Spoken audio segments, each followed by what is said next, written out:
नमस्कार, स्वागत है आपका हमारी खास पेशकश पोल खोल में।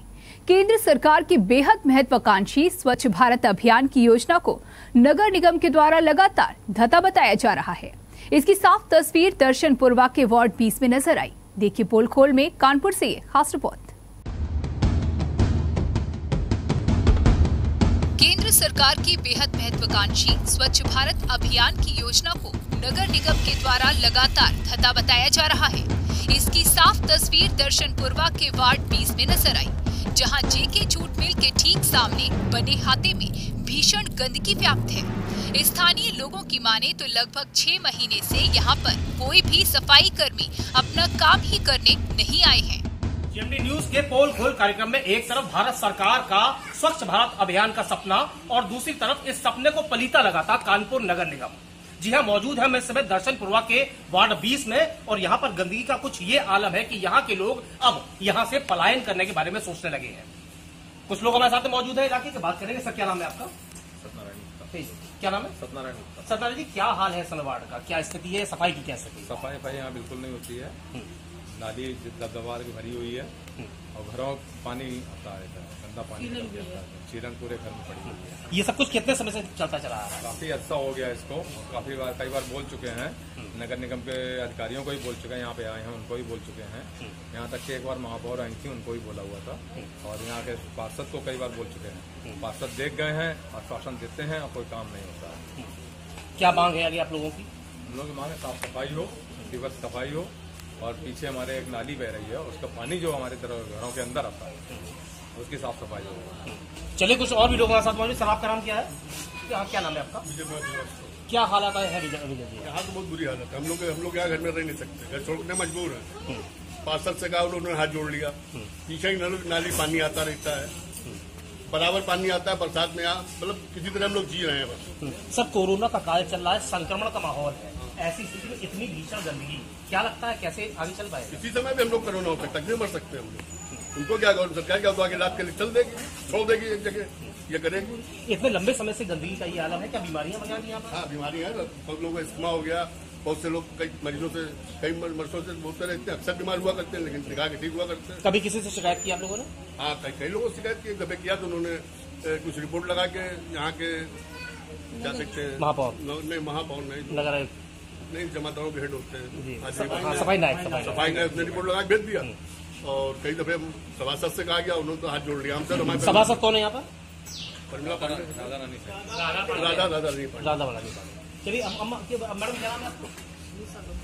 क्या स्थिति है यहाँ की? वही पानी पीछे से आता है, इसीलिए ना बहुत आ रही है इस जगह पे। क्या मांग है, क्या इच्छा है, क्या चाहती हैं? सफाई हो इसकी पीछे। तो ये आपने सुना, ये वार्ड था 20 वार्ड। यहाँ की पार्षद है राधा रानी पांडे। इलाके के लोगों ने कई बार उनसे शिकायत की। यहाँ तक की हालात ये है कि यहाँ पर महापौर प्रमिला पांडे भी आके निरीक्षण करके जा चुकी हैं, लेकिन हालात जस के तस बने हुए। कुछ और भी लोग हमारे साथ। क्या नाम है आपका? साहब शैलेश जी, क्या स्थिति है? 119/459 का ये हाथा नंबर है जी। इसमें लगभग 100 लोग रहते हैं। 100 लोग या 100 परिवार? 20 परिवार, 15-20 परिवार हैं, जिसमें कम से कम 100 लोग रहते हैं। स्थिति ये कि हम लोगों के मकान के पीछे नाली बहती थी। जो लोगों ने मकान बनवाया तो नाली को पाट दिया गया, तो जो पानी बहता था उनके घरों का भी गंदा पानी, बरसात का पानी। आज स्थिति कि सबके घरों में सीलन है और लोग बीमार पड़ रहे हैं और बरसात के समय में गंदा पानी भी अंदर आ जाता है। आज की स्थिति ये हो गई कि सब लोग यहाँ से पलायन करने की स्थिति में है कि कहीं दूसरी जगह जाकर रहें जाकर। पार्षद का क्या रोल है इस पूरे मामले में? हम लोग के पास सामने तो कोई आया नहीं। 2 बार शिकायत करी भी गई है, भाई लोगों ने सबने करी है, लेकिन अभी तक उस पर। कौन है पार्षद? राधा पांडे है शायद। तो ये वार्ड 20 है। सुना आपने किस तरीके से गंदगी का यहाँ पर आलम है। यहाँ की पार्षद है राधा पांडे। फिलहाल हम जेएमडी न्यूज की टीम उनसे ही बात करेगी, लेकिन उससे पहले एक बड़ा सवाल ये आता है कि स्वच्छ भारत अभियान का सपना केंद्र सरकार का एक तरफ ये सपना दिखाई देता है और दूसरी तरफ गंदगी का ये आलम है कि यहाँ के इस इलाके के तकरीबन 100 परिवार जो है वो यहाँ से पलायन करने की सोच रहे हैं। लाइन से बने मकानों के पीछे बजबजाती गंदगी से घरों के अंदर तक सीलन और बदबू आ रही है, जिसके चलते इलाके में कई बच्चे और बूढ़े अब तक बीमार हो चुके हैं। यहाँ की स्थिति इतनी खराब है कि अब पूछने वाला नहीं है। हम लोग को घर में जाके देखिए सीलन कितना बड़ा है। यहाँ कोई सुनवाई भी नहीं है। क्यों पानी भर रहा है? पीछे नाली से पानी भर, ऊपर छत पर चल के देखिए, हम खोल के दिखा देते हैं कि कितना पानी भरा, उसके जरिए से पूरे घर में। तो यहाँ पर कोई अधिकारी वगैरह दिखने नहीं है? क्या अधिकारी करेंगे? आएंगे, देख के चले जाएंगे, वो कहाँ काम करेंगे? कोई कुछ नहीं करेगा। इलाकाई लोगों की माने तो इस मामले की शिकायत को लेकर कई बार अधिकारियों की चौखट पर गए, लेकिन कोई सुनवाई नहीं हुई। जनता की गुहार को सुनकर महापौर प्रमला पांडे ने इलाके का निरीक्षण तो किया, लेकिन आश्वासन के बाद भी कोई कार्रवाई नहीं हुई।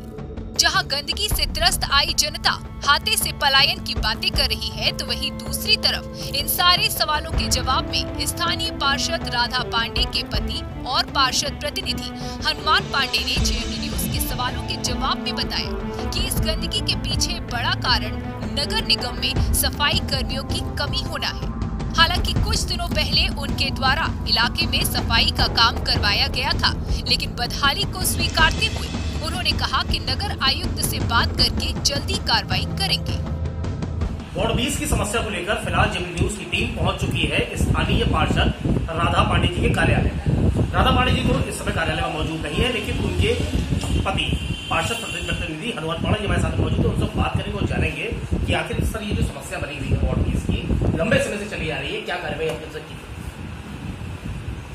जहाँ तक उस पार्टिकुलर स्थान में जहाँ का जिक्र किया आपने, जब से मैं पार्षद हुआ मैंने युद्ध स्तर पर उसकी कम से कम 5-7 बार सफाई कराई, और सफाई कराने के बाद मैंने प्रयास किया कि उसको किसी तरह से जो है बाहर ले आएँ, क्योंकि नाली बहुत लंबी है और पीछे के लोग बिल्कुल ध्यान नहीं देते हैं, आगे के लोग पूरा उछल डालते हैं। मेरे द्वारा 5-7 बार सफाई कराई गई। सफाई कराने के बाद उसमें लंबा बजट खर्चा है, 1-2 बार हमारे अधिकारियों से बातचीत हो चुकी है, तो उन्होंने कहा कि समय आने दीजिए, बजट दे करके आपका एक काम हम करवा देते हैं। बजट में काम ये होना है उसमें कि नाली हमारी बहुत गहरी है, उस नाली को हम जब तक कम नहीं करेंगे, नाली की डेप्थ कम करेंगे, उसके पाट करके बरसाती नाली, यू नाली या केसी नाली बनाकर, यू नाली या केसी नाली बना करके जब तक हम नहीं ले आएंगे तब तक उसका उद्धार नहीं हो सकता है। और उसकी वजह से वहाँ के नागरिकों का जो खास तौर से पीछे वाली बिल्डिंगें हैं उसमें इतना ज़्यादा नमी आ रही है, सबके प्लास्टर उखड़ रहे हैं, सबकी दीवारें उखड़ रही हैं, नमी इतनी है, 4-4, 5-5, 6-6 मंजिल के मकान बने हुए हैं, कभी भी कोई मकान बैठ सकता है। आपने कहा कि आपने वहाँ की सफाई करवाई है, लेकिन वहाँ की जनता का ये कहना है कि लंबे समय से, सालों से यहाँ पर कोई सफाई करने नहीं आया है, और वहाँ पर मौके की जो हालात की जो तस्वीरें हैं वो भी कुछ ऐसा ही बयां कर रहे हैं। नहीं, ये कहना बिल्कुल गलत है। जनता हमारी मालिक है, जनता भगवान है, जनता जो कुछ कहे हमें स्वीकार करना चाहिए उसको, लेकिन ऐसा है नहीं। सालों यदि नहीं करेंगे तो आप तो स्वयं देख के आए हैं, शहर देख रहे हो आप, यदि वहाँ पर सालों काम नहीं होगा तो वहाँ की क्या स्थिति होगी वो देखने काबिल होगी। वहाँ बराबर काम होता रहता है, 2-3 महीने काम नहीं हुआ, मैं सोच बता रहा हूँ। उसकी वजह यह है कि इधर काम ज़्यादातर नाले के सिर उठाने का काम चल रहा है, सारा स्टाफ कर्मचारी हमारा उधर लगा हुआ है। मैंने कई बार जडसों से कहा तो जडसों 11 बजे के बाद हमारे सभी स्टाफ को नाले सफाई में लगा देते हैं। अलग से कोई सफाई कर्मचारी को मिल नहीं पा रहा है जिसकी वजह हम काम करा सकें। अब नालों की सफाई का अभियान बंद हो रहा है, खत्म हो रहा है, धीरे धीरे अब हमें स्टाफ को मौका मिलेगा, अभियान चला के तो सफाई करवाता हूँ। अगर बात कंक्लूजन की जाए, लंबोलुआब की जाए, तो लगभग कितने दिन और आपको चाहिए उस इलाके की पर्टिकुलर सफाई करवाने में जहाँ का जिक्र हम आपसे कर रहा है? मैं इस समस्या को लेकर कल से ही कोशिश करूंगा, इस पर निकलूँ। कल तो खैर संडे है, मंडे से इस पर मैं बात करूंगा, नगर आयुक्त मिल करके चर्चा करूंगा और कोशिश करूंगा कि 2-4 महीने के अंदर अंदर समस्या समाधान हो जाए हमेशा के लिए। ये मेरा निर्णय। चलिए, तो ये थे हमारे साथ पार्षद पति हनुमान पांडे जी, जिन्होंने हमको बताया कि कई बार इस मामले को लेकर उन्होंने आला अधिकारियों से, नगर आयुक्त से और जो भी जिम्मेदार लोग हैं उनसे इस समस्या को रखा, लेकिन किसी न किसी कारणवश इसका समाधान अब तक नहीं निकल पाया। एक बार फिर से इनसे बातचीत के दौरान ये चीज सामने आई कि सफाई कर्मियों की कमी की वजह से, शहर में सफाई कर्मियों की कमी की वजह से अब तक वहां पर गंदगी का यह आलम है। फिलहाल इनकी ओर से पूरी तरीके से आश्वस्त किया गया है कि जल्द से जल्द 3 से 4 महीनों के अंदर अंदर समस्या का निवारण कर दिया जाए। कैमरा पर्सन नीरू मिश्रा के सामने दीक्षित, जेएमडी न्यूज कानपुर। फिलहाल हमारी इस रिपोर्ट में इतना ही। हम फिर हाजिर होंगे किसी और पोल खोलने की खबर के साथ। आप देखते रहिए जेएमडी न्यूज के साथ। नमस्कार।